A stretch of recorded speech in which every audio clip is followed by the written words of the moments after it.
Ronaldo Toshkentga kelganida u bilan birgalikda ajoyib fint qilgan 12 yoshli Shohjahon Hasanovni eslaysizmi? O'sha paytlarda Shohjahonni ko'pchilik o'zbek futbolining kelajagi, O'zbekistonning Ronaldosi deb e'tirof etishardi. Undan katta umidlar kutilgan, yorqin kelajak bashorat qilingan edi. Ammo oradan 17 yil o'tdi. Xo'sh, bugun Shohjahon Hasanov qayerda?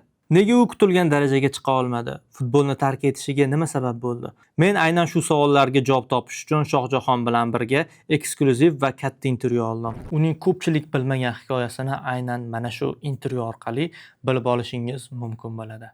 Demak, boshladik. Assalomu alaykum Shohjahon aka. Mana oradan 17 yil o'tdi. 2009-yil Ronaldo bilan birga fint qilgan bola siz bo'lasiz. Ushbu voqeani qanaqa eslaysiz hozirda? Assalomu alaykum, va alaykum assalom. 2009-yil 21-dekabr Ronaldo keladigan kuni soat 11larda kelish kerak. Federatsiyaga bordi. Bo'ldi. Muxlislar stadionda to'la. Ronaldoni kutib qolishdi. Undan oldin Rayhon chiqarib yuborishdi. Keyin yetib keldi Ronaldo. Gunora Garimova bilan kelishdi. Kelishib u yerda planda yo'q edim. Muxlislar ushlab turgani o'zimni ham olib chiqmoqchi edi. Shunda o'zimiz trener aytdi. Sergey Lushan birinchi trenerim. Yo'q dedi, Ronaldo bilan chiqadi dedi.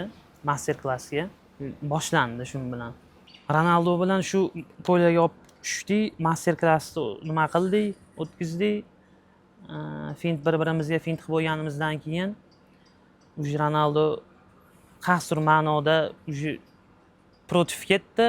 Qanaqa desa bo'ladi? Ronaldoning xarakteri shunaqa odam ekan. Men bilan master klass o'ynayapti, fint qilyapti. U endi travmada endi chiqqan. Real Madridga endi o'tish kerak. Fint qilyapmiz, qanaqadir meniki o'xshayapti, Ronaldoniki o'xshamay qolyapti. Ora-orada o'xshamay qolyapti. Uni men bilib turibman. Keyin o'zimcha qiyinroqlarini qilyapman. Shu Ronaldo baribir ham qiladi uni. Mendan zo'r qiladi. Shuni qilsam u jiddiy atvetini, javobini qaytara olmayapti. Yana anaqa qilyapman. Oxirida keyin to'pda oldi, muxlislarga qarab tepib yubordi, master klass ichida. Muxlislarga qarab tepib yubordi. Yana fint qilish haligi o'taman deyapti. Seni ham deyapti, fintdan men yutishim kerak deb. Bolani xarakteri shu Ronaldoning. Bo'lmasa siz bor-yo'g'i 12 yashar bolasiz. Ha, 12 yasharlik bolaman. Sizni yutishga harakat qilyapti. Ha, harakat qilyapti. Shuncha odam kuzatib turibdi. Baribir ham Ronaldoligi bor. Shundan ham o'taman deyapti. Oxiri master klass u darajada u aytgandaqa bo'lmadi. Fintdan nimadir musobaqa bo'ldi, ikkalamiz o'rtamizda bo'lmadi. Endi dedi to'xtatib bo'lgandan keyin rasmga tushdik. Keyin rasmga tushamiz dedi. Endi deyapti stadiondan ketmaysan deyapti. Ketdi dedi, ishtirafni tepishamiz deyapti. Endi men 11ga 12 kirgan bolaman. Bu ssenariyda yo'q edi. Yo'q, ssenariyda yo'q edi u narsa.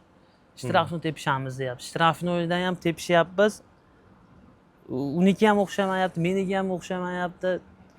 Yana o'xshagan, endi bo'lgancha bo'ldi. Haligi undan ham anaqa qilaman deyapti-da Ronaldo. Undan ham yutaman. Ha, undan ham yutaman deyapti. Shu xarakteri shunaqa odam ekan. Ronaldo bilan uchrashuv hayotingiz uchun sovg'a bo'lganmi yoki sinov? Nima deb o'ylaysiz? Bu narsalarni o'zim ham o'ylab ko'rganman. Sinov bo'lganmikin deb o'ylab ko'rganman o'zim. Ko'proq sinov deb o'ylaysiz, demak. Ko'proq sinov. O'sha mashhur videoni hozir ko'rsangiz, birinchi xayolingizga nima keladi?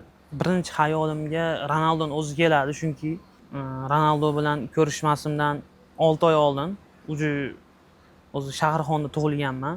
O'zi ikkinchi maktabda shu tomon to'p tepib ikkita g'ish qo'yib to'p tepiladi-ku. Yurgan paytimda Ronaldo bilan ko'rishishim endi xayolga kelmaydi-ku unaqa paytda. Bunyodkorga olib ketishdi. Bunyodkorga olib ketdi. Anaqaga keldik. Jar stadioniga keldim. Gapingizni bo'ldim, uzr. Bunyodkorga o'zi nimaga olib ketishdi sizni? Sal tushunmay qoldim shu joyda. Bunyodkorgami? Ha. Bunyodkorga olib ketgan sababi eslasangiz, anaqa telefonlar bo'lardi. Qara olinadigan telefon, Bluetoothdan o'tkazadigan telefonlar bo'lardi. Ha. Shundan oldi, cheres borgan Bunyodkor rahbarlariga.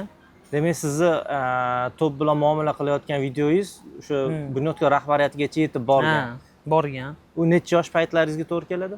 U 10-11 yoshim paytimga to'g'ri keladi. 11 yosh paytlaringiz.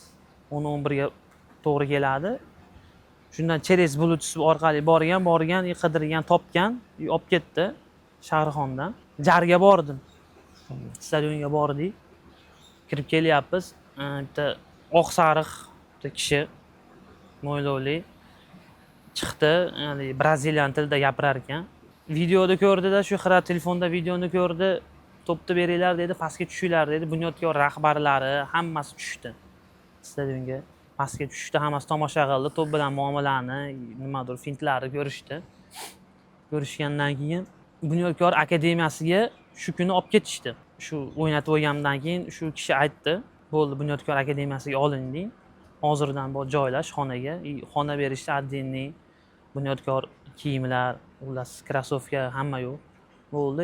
Xonamga kirsam, chekkaroqda gazeta turibdi. Gazetaga qaradim. Oyna etagida gazeta turgan, qaradim. Gazetaga qarasam, shu kishini rasmi turibdi bosh sahifada. Endi yosh bilmayman, endi u trenerning kimligini bilmayman. U trener Skalari ekan. Oldin atrofdagi bolalardan so'radim, "Mana kim bu odam?" Bu Skalari, bu shu Braziliyani 5 karra jahon chempioni qilgan trener.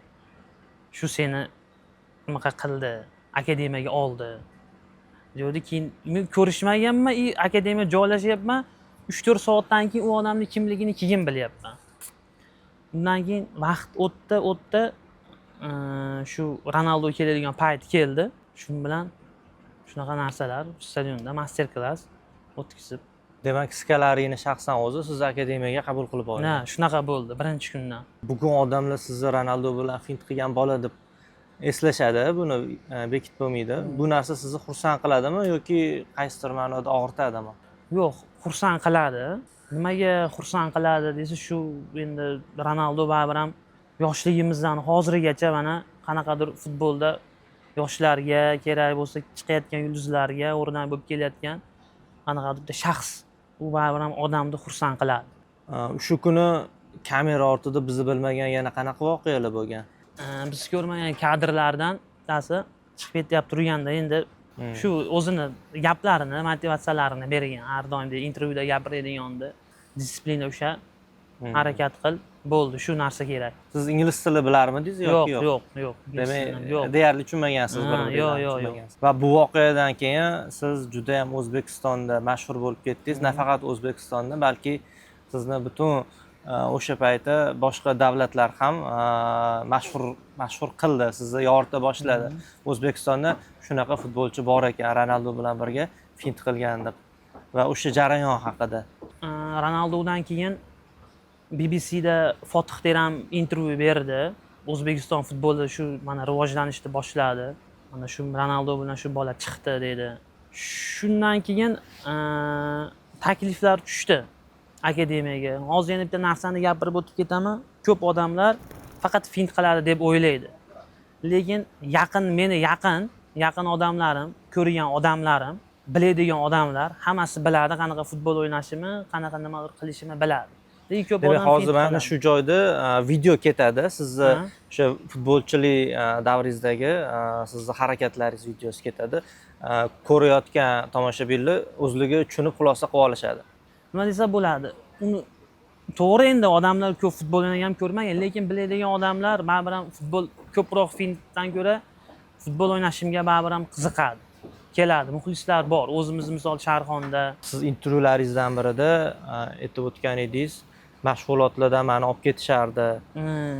Bu qarorlarni kim qabul qilgan? Nimaga sizni mashg'ulotlardan unaqa olib ketishgan? Qarorlarda 11-12 yosh bo'lsam, tepamda odam turmagani, bitta odam mahkam turmagani, shu narsa bo'lgan deb o'zim shunaqa deb o'ylayman o'zim.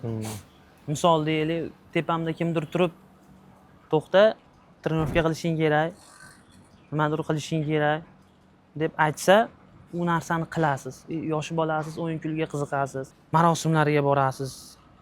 Baribir bu narsalar sportsmenga bo'lmaydi, to'g'ri kelmaydi. Aynan qanaqa marosimlar? Xo'p, reklamalar. Asosiy narsa reklamalar bo'lgan. Intervyular bo'lgan. Keyin shoular, shu qanaqadir shou. Shu payt sizni oldin futbolingni o'yna deb himoya qiladigan hech kim bo'lmaganmi? Yo'q, futbolingni o'yna degan himoya deyarli unaqa bo'lmagan. U paytda baribir ham yoshman, bolani faqat futbol bilan band qilish kerak edi. Qachon nimanidir noto'g'ri ketayotganini his qilgansiz? Noto'g'ri ketayotganlardan bittasi hozir aytib o'tganimdek, Ronaldo bilan ko'rishganimdan keyin takliflar tushgan. Galatasaraydan tushgan, Evertondan tushgan. Akademiyadan tushgan. Shu narsalarga men e'tibor qilgani yoshlik qilganman. Endi 11-12 yoshar, 13 yasharlik bolaman, yoshlik qilganman shu narsalarga. Yulduzlik kasalligiga chalingansiz. Yo'q, yulduzlik kasalligi qanaqa nima bo'lishi mumkin? Shu asosiy yoshlikdan aytgandek hozir marosimlar, intervyular, reklamalar yo'shagansiz baribir ham shunga qiziqib ketasiz ekan. Yulduzlik kasalligi nima bo'lib turib yoki kimgadir unaqa qilib, unaqa narsalar bo'lmagan. Xatolar aka ko'p bo'lgan. Bu narsalardagi hikmati bor.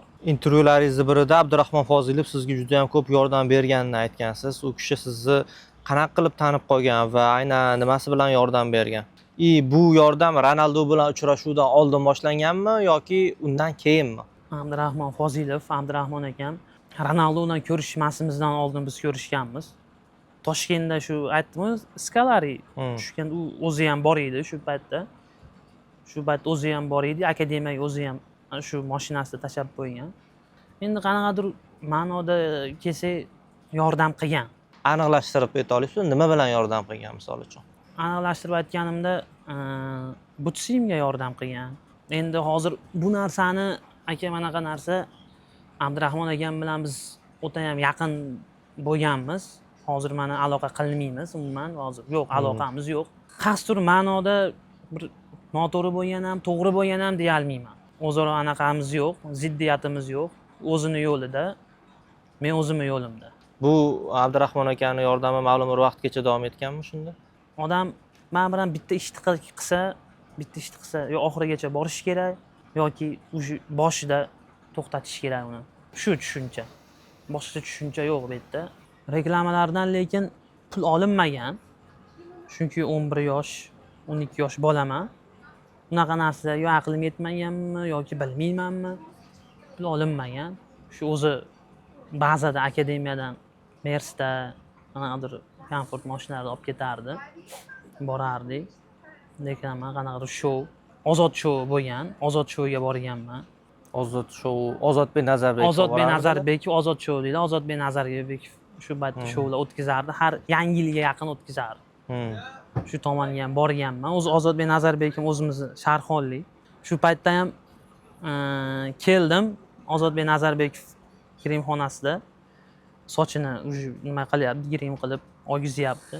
2 marta telefon qilgan administratori, uchinchisida keyin borganman. Uchinchisida keyin borganimda bitta telefon qilganda kelmaysizmi, o'zimizni bitta Sharxonlik ekansiz-ku, mana deb turib keyin Ozodbek Nazarbekov o'zi olib chiqib Ozod shouga shu paytda 2010-yil 2009 yo ham 2010-yil bo'lsa kerak adashmasam, televizor bergan, ammo olib chiqib shu yerda o'zi Gulnora Karimova Ronaldo bilan birga o'ynagan nimamizni, videoyimizni UNESCOda shu birinchi o'ringami, qanaqadir tadbir bo'lganmi, forum bo'lganmi, shunga qo'ygan. Birinchi o'ringa qo'ygan. Undan keyin Ozodbek Nazarbekov o'zi ham mikrofonni olib, o'zi ham gapirib qilgan. Shu 3 yil borganman Ozod shouga. Har yili 3 yil borganman. Trenirovka paytlari edi. Trenirovkam bo'ladimi? Tomonga boramanmi? Qaysi tomonga borishni o'sha odam bilmay qoladi. Iloji yo'q, bitta joylaymiz. Yana bizni bilmagan qanaqa qiziq voqealar bo'lgan? Eng qiziqarli voqea o'zimni ham, nimamda ham, hayotimda ham Islom Karimov bilan ko'rishganim. Chilonzorda stadion, akademiya, katta stadion qurilgan, ochilish marosimi. Ochilish marosimidan oldin biz ko'rishimiz kerak bo'lgan Islom Karimov bilan. Shu 1 oy oldin o'zi aytishgan, ko'rishasan, gap so'zingni joyida qil. Ko'rishganmiz. Islom Karimov stadionga kirgan. Kirgandan keyin shu o'zimni fintlarim, shu narsalarni ko'rsatganman hammasini. Ko'rsatganimdan keyin o'zi kelib, yonimga kelib, где-то 10 minut gaplashganmiz. Shu narsa meni esimda qoladi. Nima haqida gaplashgansizlar? Xo'p, 10 minut shu qo'limni siqib turgan o'zi, mahkam siqib, shu gaplashib turganmiz stadionda 10 minut. Qilgan sharoitlarimiz yoqdimi senga? senaqa talantli bolalar bormi Sharxonda, Vodiyda bormi? Bo'lsa ayt, olib kel. Trenerlarga ayt. Hammasiga men o'zim aytaman. Shunaqa bolalar bo'lsa topki, mana akademiya qildik, Bunyodkor stadion qurdik, sharoitlarimiz yaxshi. Shularni olib kel, o'zingga o'xshagan bolalarni olib kel degan. Shu bu odamni endi Islom Karimov siri kuchligi ko'rishganda уже Andijon viloyati Shahrixon tumani deydigan joyda men primo aytganman, Shahrixonlikman deganman. Shahrixonlikman deganman. Shahrixonlikman degandan keyin Islom Karimov bittada Shahrixonlikmisan? Bitta ham senga o'xshagan talantli bolalar bormi? deb shu 10 minut gaplashganmiz. Xayrlashadigan paytimizda menga podarka bergan, so'mkada podarka bergan, so'mkaning ichida ustosh shunaqa narsalar bergan. Xayrlashganmiz, o'zingni ehtiyot qil, o'zingni anaqangga, kasbingga yaxshi qara, bolalar bo'lsa olib kel. Menga degan bitta video qilib berasan degan. Bitta keyin video tayyorlaganmiz. Endi videoni Rossiyadan rejissyor kelgan. Shu bitta qiz bilan video olganmiz. Oxiri shu 5 kunning ichida olganmiz. 2 minutlik video 5 kunning ichida olingan. Shaharda o'ynatib oxiri stadionga borib qo'ygan. Uni videosi turibdi. YouTube'da ham bor. Shu videosi shu gapingiz ustiga qo'yib yubordim уже. Ko'rishdi. Shunaqa bo'lgan. Shu hayotimda eng muhim narsa mana shu narsa bo'lgan. Islom Karimov bilan ko'rishganim. Islom Karimov ketib qo'ygandan keyin уже Islom Karimov bilan yana bir marta ko'rishsam-u degan men o'zimda ko'p o'tgan. Ronaldo bilan ham bunaqa bo'lmagan. Sizdan kuchsizroq, lekin hozir futbolchilik faoliyatini davom ettirayotgan futbolchilar qaysilar bor hozirgi paytda? O'zimni kuchli yoki bu narsa deb o'z eski paytdan unaqa deb bilmayman. Hozirgacha o'zimni kimdirdan ustun qo'ymayman. Shu paytda bitta o'yinchini aytaman, Abdulla Abdullayev. Hozir mana sbornikda o'ynayapti. Bo'lsa B sostav ham bo'lardi 97-larda Bunyodkor akademiyada. Abdulla Abdullayev B'da o'ynagan, B'ni kapitani bo'lgan. Hozir mana shu o'yinchi Semenchida o'ynadi, birinchi ligada. Bitta komandalarda o'ynadi. Mana Xudoyim berib, mana natija hozir uni hech kim bilib bo'lmaydi. Mana o'zim shaxsan o'zimni ham Ronaldodan keyin mana shu disiplina ushlamaganimga bo'lmaganiga shu narsalar kelib chiqqan. Ular faqat trenirovka bilan bo'lgan hayoli. Bu narsalarni endi ma'lum kech tushunasiz ekan. O'zingizni nimangizda ham, faoliyatingizda ham shunaqa bo'lar ekan. Yana qaysi futbolchilar bilan birga to'p surgansiz o'sha paytda? Xo'p, futbolchilar biz bitta akademiyada yotardik. Bunyodkor akademiyasida, misol mana Islom Qobilov bor, Sanjar Qodirqulov, shu ba'zida yotadigan Shomurodov bor, Otabek Shukurov, Rustam Ashurmatov, Akrom Komilov, Hamdam Doston. Biz birga katta bo'lganmiz bular bilan. O'zi shu Bunyodkor akademiyasi ochilgandan beri shu bitta bazada yotib, bitta joyda katta bo'lganmiz. Nima uchun ular uddaladi, siz esa yo'q? Xo'p, bizni aynan o'zimni xarakterim nima desa bo'ladi. Hozir endi bu narsani tushunib yetdik. Ozgina jicha sho'xroq edik. Shu trenerda sho'xlik deganda shu o'yindagi vaziyatlar treneriga achchiq qilib shu narsalar o'tgan. Bitta narsani bilaman, Mashaldan Eldor bilan Otabek Shukurovni Sergey Lushan olib keldi. Bizni bazaga joylashtirdi. Shu bolalar o'zi yoshligidan rostdan ham disiplina, bir esli bola bo'lgan. Shu hamma yo'qni joy-joyiga qilgan. Trenirovkasini ham joyiga qo'ygan, yeb ichishini ham, ovqatini ham, hamma yo'g'ini pitanadan joyiga qo'yib, oshqcha ko'chada yurmagan, trenirovkadan kirib dam olishgan, xonasida bo'lishgan, uxlashgan, yana trenirovkaga chiqqan, disiplinani ushlashgan bu bolalar. Keyin o'zlari ham xarakteri yaxshi bolalar. Sizningcha sizni futbolchi bo'lib yetishishingizga iste'dod yetishmadimi yoki imkoniyat? Nima deb tushuntirsam bo'ladi? Ikkalasi ham bo'lgan, iste'dod ham, imkoniyat ham bo'lgan. Baribir ham Xudoning hikmati baribir ham birinchi o'rinda turadi. Shunaqa bo'lishi kerak degan. Bugun kimnidir ayblaysizmi shunda? Yo'q, hech kim ayblamayman. Chunki xatolar baribir ham o'zimda bo'lgan. Sizni futbolchidan ko'ra mashhur bola sifatida ishlatishgan deb o'ylaysizmi? Bu narsalar bo'lgan, ma'lum miqdorda desak ham bo'ladi, bo'lgan. Hozir bu narsalarni agar tay bilan aytadigan bo'lsam, kimdirlar bilan men ziddiyatga borgandek bo'lib qolaman, lekin hozir уже o'tib ketdi vaqtlar, kerak emas. Bu narsalar o'zim ko'p narsalarni ko'rganman. Demak, o'sha payt siz orqali pul yoki obro' orttirgan insonlar bo'lgan. Bo'lgan. Bugun ulardan birortasi bilan aloqangiz hali ham Yo'q, saqlanib qolganmi? Yo'q. Birontasi bilan yo'q. Demak, o'sha mashhurlik paytingizda sizdan foydalana olishgan. Bugungi hayotingiz qanaqa ketyapti? Bugungi hayotim Xudoga shukr yaxshi. Nima desa bo'ladi? O'zimizni nimalarimiz bor, ishlarimiz bor, bizneslarimiz bor. 4 ta 5 ta shu magazinlarimiz bor. Shu bilan yaxshi hayot. Hozir misol deyman, aka, manaqa narsa hayotda kimgadir yoki bandaga muhtoj bo'lib yoki nimadir bo'lib ketmadik. Shu kimdandir nimadir yordam so'ramadik. Shu odamlar mana hozir yaxshi o'zlariga bo'lmadi. Xudoga shukr, mana o'zimizda ham yaxshi, Xudoga shukr. Futbol o'ynab turibsizmi o'zi? Ha, futbol o'ynab turamiz, har hafta o'ynab turamiz o'zimiz o'rtoqlar bilan. Bir o'zimizni anaqamiz uchun, futbolni yaxshi ko'rganimiz uchun bir o'ynab turamiz. Futbolga yana qaytaman deb o'ylab ko'rganmisiz? Yo'q, Qaytmoqchi bo'lmagansiz? yo'q, qaytmoqchi bo'lmaganman. Chunki futboldan shu darajada ko'nglimni sovuttirib yuborishgan. Hozirgi aytganimdek, bu baribir hammasi kimgadir, nimadirga taalluqli sovib ketgan. Qiyin. Va yaqin kelajakda nimalarni reja qilyapsiz? Xudo xolasa biz shu yaqin kelajakda o'zim ham yaqinda Turkiyaga borib keldim. Turkiyada ko'rdim, akademiyani, bolalarni ko'rdim. Germaniyada bo'ldim 10 kun. Germaniyada borib, bolalarni, akademiyalarni hammasini ko'rib keldim. Bizning maqsadimiz hozir Sharxonda Sharxon Kids degan bitta ukamiz, Husniddin degan ukamiz, o'zimiz ukamiz keladi, maslahat olib turadi, o'zi ochgan, trener, glavniy trener ochgan. Endi biz shu tomonni ishlayapmiz hozir.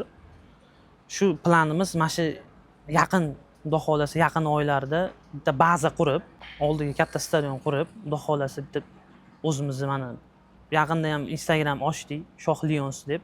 Xudo xolasa akademiya qilib, bolalarni, vodiy bo'yicha bolalarni o'zimiz olib kelib, talantli bolalarni, hamma bolalarni trenovka qildirib, mana shu 5-6 yilda Xudo xolasa shu Turkiya, Germaniya, Ispaniya eta tanishlarim bor o'zimni.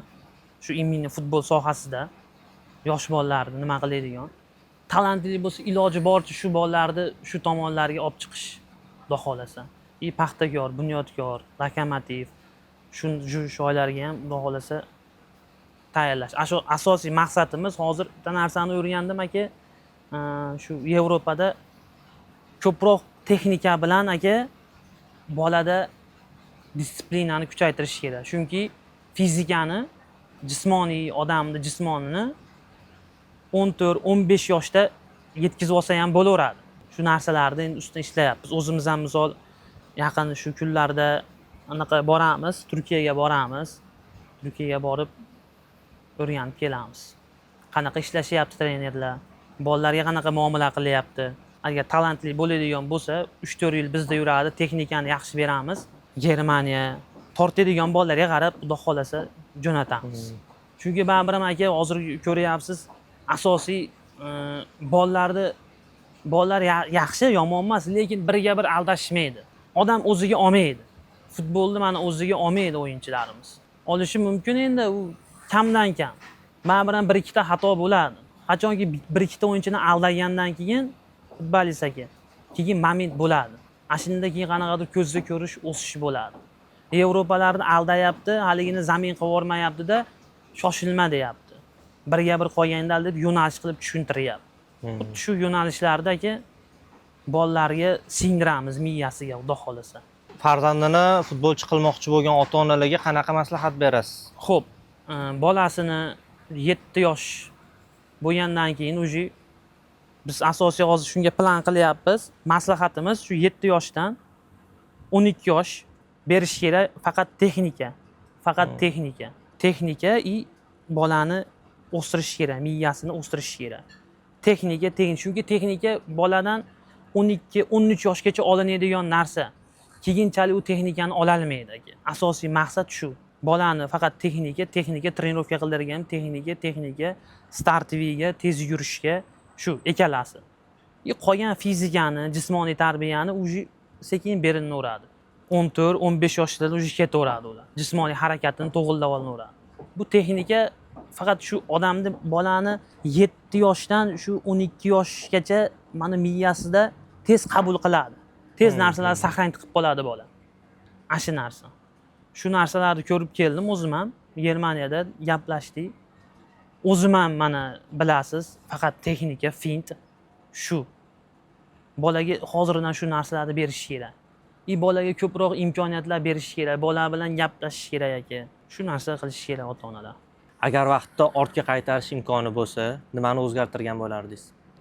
Avvalo o'zimni o'zgartirgan bo'lardim. Atrofimdagi odamlarni o'zgartirgan bo'lardim. Agar Ronaldo hozir qarshingizda turganida, unga nima degan bo'lardingiz? Hozirgi momentda. Hozirgi momentda bo'lganda birga bir yana bir master klass qilaylik. Endi kim yutar ekan degan bo'lardim. Bugun 12 yoshli Shohjahon qarshingizda turganida unga nima maslahat bergan bo'lardingiz? Unga maslahatim faqat trenirovkani qil, reklama emas, shov emas, to'ylar emas, tadbirlar emas, faqat trenirovkani qil, trenirovka degan bo'lardi. O'zi shu ko'p gapiryapsiz, reklama, to'ylar, tadbirlar deb necha yoshingizgacha shu narsa davom etgan? Bu narsa 15 yoshimgacha. Undan keyinchi? Undan keyin уже futbolga ham уже vaqt ajratilib futbol o'ynalgan, misol o'ynaganman. Endi baribir ham Xudoni aytgani bo'ladi aka. Bundan oshiqcha narsa bo'lmaydi. Hozir lekin Xudoyim yaxshi. Bu narsaning hikmati bor. Yaxshilikka bo'lgan deb o'ylayman men o'zim. Qarang Shohjahon aka, o'sha mashhur videoingizni o'chirib tashlash evaziga professional futbolchi bo'lish imkonini berilsa sizga, shu imkoniyatdan foydalanarmidingiz? Hozirgi paytda aytmoqchisizda, to'g'rimi? Ha. Hozirgi paytda yo'q. Hozirgi hayotim o'zimga yoqadi. Videoni ham o'chirish kerak emas. Futbolchi bo'lmaganingizdan norozi emassiz demak. Yo'q, hozirgi hayotingiz o'zingizga yo'q, norozi emasman. Chunki aytganim, bundan buyog'i shu yoshlarni, Xudo xolasa, yana ham talantli bolalarni o'zim bilaman, ko'rganman, shuni ustidan hozir ishlayapmiz. Yaqinda Xudo xolasa bitta akademiya ochamiz. Xudo xolasa shu bolalardan chiqaramiz inshaalloh. Odamlar sizni Ronaldo bilan fint qilgan bola sifatida eslaydi. O'zi aslida sizni qanaqa inson sifatida eslashini xohlardingiz? Bu narsani o'zim xohlasam ham, xohlamasam ham yoshlar, bolalar, shu ko'chadagi odamlar baribir ham Ronaldo bilan o'ynagan bola deydi. Ko'pi ismimni ham bilmaydi. Ronaldo bilan o'ynagan bola deydi. Shunisi yaxshi. Ajoyib suhbat uchun rahmat. Endi o'sha Instagram uchun blitz savollarga o'tsak, bu YouTube sahifamizda ham ketadi. Instagram uchun alohida ham berib boramiz. Tayyormisiz? Hop. 1 daqiqalik mashhurlik yoki 15 yillik professional futbolchilik faoliyati? 15 yillik professional futbol. Sizningcha tarixdagi eng yaxshi futbolchi kim? Jahon futbolidan. Gap so'z Ronaldo. O'zbekiston futbolidanchi? Xo'p, O'zbekiston futbolida Abduqodir Husanov bo'lsa kerak. Hozirgi narsani gaplashsak. Pozitsiyalarga e'tibor qarataylik. Siz o'zi qaysi pozitsiyada harakat qilganingiz? Xo'p, chap tomon, o'ng tomon po'zashning yarim himoya. Demak, hozirgi anaqada winger vazifasini bajargansiz. O'zingizni pozitsiyangizdagi eng kuchli futbolchi kim deb hisoblaysiz? Cristiano Ronaldo. Ayni paytdagichi? Xo'p, hozirgi ayni paytda Yamal. Demak, jahon chempionatini ko'rdingiz, jahon chempionati ortda qoldi. Siz o'zi qaysi jamoaga muxlislik qildingiz va qaysi futbolchini o'yinlari sizni qoyil qoldirdi? Avval O'zbekistonga nima qildik? Bor anaqa bilan ko'rdik O'zbekistonni. Agar O'zbekiston bo'lmagan taqdirda ham shu o'zi Portugaliyaga qilardim muxlis. Messi bu safar ko'rsatdi deb o'ylayman. Lekin baribir ham Ispaniya chempion bo'ldi-ku, ko'rdingizmi? Demak, bu yilgi Oltin to'p sovrinini 1-, 2-, 3-o'rin ovoz berish imkoniyati sizda bo'lsa, qaysi futbolchiga bergan bo'lardingiz? Eslatib o'taman. Oltin to'p 2025-yilning avgust oyidan 2026-yilning iyul oyigacha bo'lgan natijalarga qarab beriladi. Xo'p. Agar o'zimni qo'limda bo'lsa, Ha, birinchi, ikkinchi, uchinchi o'ringa qo'yib bering shu futbolchilarni. O'zingizni qo'lingizda bo'lsa. Xo'p, Yamal, Mbappe, Yamal birinchi o'rin, Yamal birinchi o'rin. Mbappe ikkinchi o'rin, Dembele. Dembele. Demak, quyidagi uchlik sizni yakuniy ro'yxatingizdan joy olgan bo'ladi. Hozir men sizga futbolchilarni aytaman. Siz bittasini tanlashingiz kerak bo'ladi. Bu asosan hujumchilardan tashkil topgan. Hop, To'purarlar. Lewandowski yoki Ronaldo Nazario. Ronaldo. Ronaldo yoki Benzema. Braziliyalik Ronaldo ketyapti. Ronaldo. Harry Kane yoki Ronaldo. Ronaldo. Cristiano Ronaldo yoki Ronaldo. Cristiano Ronaldo. Cristiano Ronaldo yoki Ronaldinho. Cristiano Ronaldo. Cristiano Ronaldo yoki Zidane. Cristiano Ronaldo. Cristiano Ronaldo yoki Haaland. Cristiano Ronaldo. Neymar yoki Cristiano. Cristiano. Mbappe yoki Cristiano. Cristiano. Messi yoki Cristiano. Cristiano. Cristiano yoki Shohjahon. Ikkalasi ham. Futbol tarixidagi sizni fikringizcha eng yaxshi chap oyoq futbolchi kim? Chap oyoq futbolchi futbol tarixidagi o'zi yoshligimdan kuzatganim bu Diego Maradona. O'ng oyoq. Ronaldo. Bosh bilan eng yaxshi o'ynaydigan. Cristiano Ronaldo. Eng tezkor. Eng yaxshi, eng tezkor Ronaldo. Fizikasi eng kuchli. Fizikasi eng kuchli ham Ronaldo. Texnikasi eng kuchli. Ronaldinho. Futbol IQsi eng kuchli. Pirlo. Barcha davrlarning eng zo'ri. Ronaldo. Shohjahon aka, o'zingizni jahon futbolidagi ramziy terma jamoangizni tuzib bera olasizmi? Xo'p. Taktika qanaqa bo'ladi? Taktika 4-3-3. Darvozaga kimni qo'yamiz? Xo'p, darvozaga Noyerni qo'yamiz. Demak, himoyachilar O'ng tomon Zashniyni, Alvesni qo'yamiz. Zashniga hozirgi paytda endi Abduqodirni qo'yaman. Yoniga Ramsni qo'yamiz. Chap tomon Marcelo. Demak, endi yarim himoyachilar. Yarim himoyachidan bitta narsa oporniy deyiladi. Oporniyga Busquetsni qo'yamiz. Iniesta, Zidane. Hujum uchligi. Chapda Ronaldo, napadashiga Mbappeni qo'yamiz. O'ng tomonga Yamal. Demak, bu jamoaga kimni bosh murabbiy qilgan bo'lardingiz? Bu jamoaga Gvardiolani. Gvardiola. Shohjahon aka, keling endi O'zbekiston tarixidagi eng kuchli 11 tali tarkibni tuzib chiqsak. Bunga qanaqa taktika tanlaymiz? 4-3-3 taktika bo'ladi. Demak, Varataga, Dorova Varatani, Nestrov, o'ng tomon Alijonov, sentralniy zashni Abduqodir, yonida Anzur, chap tomonda Denisov, o'rtaga oporniyda Kapadze, Otabek Shukurov, Jaloliddin Masharipov. Chunki Masharipovni mana shu yerda alohida aytib ketay, Jaloliddin Masharipov sentrda agar o'ynasa, ham pas beradi, ham texnikasi kuchli. Men sentrga qo'ygan bo'lardim Jaloliddin Masharipov. Hujumchi ortiga demoqchisizda? Ha. Oldinroqda o'ynaydigan. Oldinroqda. Jasur Hasanov chap tomonga qo'ygan bo'lardim. Eldor Shomurodov Markaziy hujumchi. O'ng tomonga Sardor Rashidovni qo'ygan bo'lardim. Chunki Sardor Rashidovni ham alohida aytib ketsam, ba'zida billa katta bo'lganmiz. O'zi maslahatlarni ham bergan ash paytlar biz bilan yotgan, ba'zida bitta joyda ovqatlanganmiz. Agar formaga kirsa, u boladaqa o'yinchi yo'q deb o'ylayman. Unaqa yo'q. Sardor Rashidovdaqa u paytda chunki ham tez, udari ham, turishi ham hammasi Ronaldo bilan birga-bir. Shunaqa agar o'zini Sardor Rashidov formasini yana optimal formaga tiklasa, hozirgacha yo'q Sardor Rashidov. Bu jamoaga kimni bosh murabbiy qilgan bo'lardingiz? Mirjalol Qosimov. Shohjahon aka, ajoyib suhbat uchun sizga rahmat va so'nggi so'z o'rnida sizni muxlislaringiz uchun qanaqadir gaplaringiz bo'lsa, maslahatlaringiz bo'lsa, ulashishingiz mumkin. Muxlislarimga avvalo katta rahmat hammasiga. Instagramda ham mana qo'yapmiz, Shohliyon qilib ochdik. Hammasi qo'llab-quvvatlayapti. Hammasiga kattakon rahmat. O'sib kelayotgan yosh ukalarimizga maslahat ko'proq texnika olishini yana aytib o'tib ketaman. Chunki texnikada ish ko'p. Yoshlikdan texnikani olib olish kerak.